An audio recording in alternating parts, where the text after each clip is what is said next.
So today, Scottsdale takes on Mesa. What guys are you really focusing on?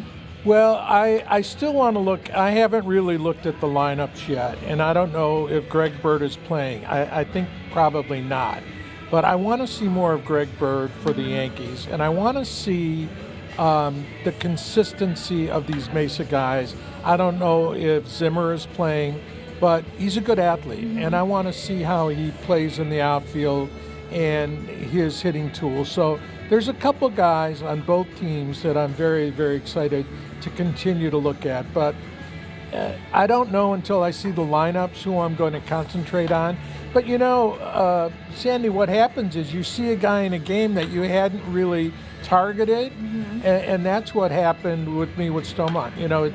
It just happens, and that's why I come to every game.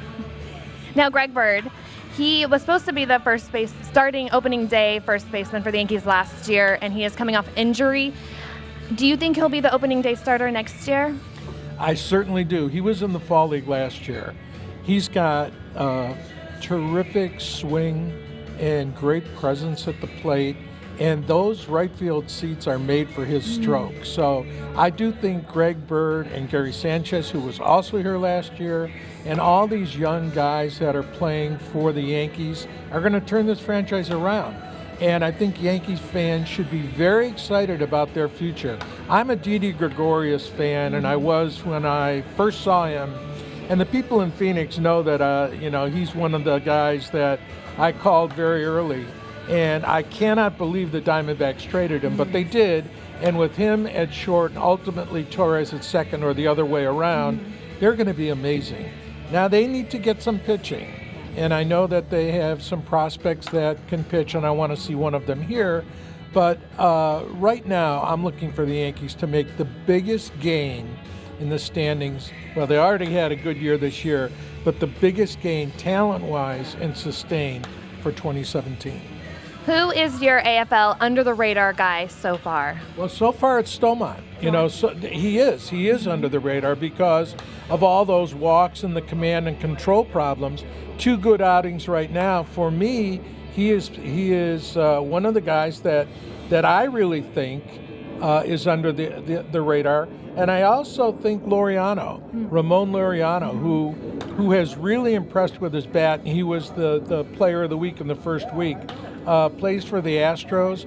He's a terrific player. And I had not studied enough about him. I now know what I'm seeing.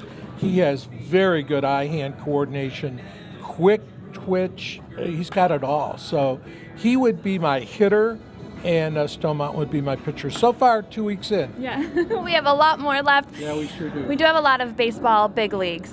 NLCS has yet to be named a winner, but World Series, who are you predicting may take it? Let me just tell you that I was born and raised in Cleveland, Ohio, and I remember the 1954 World Series. That's how old I am.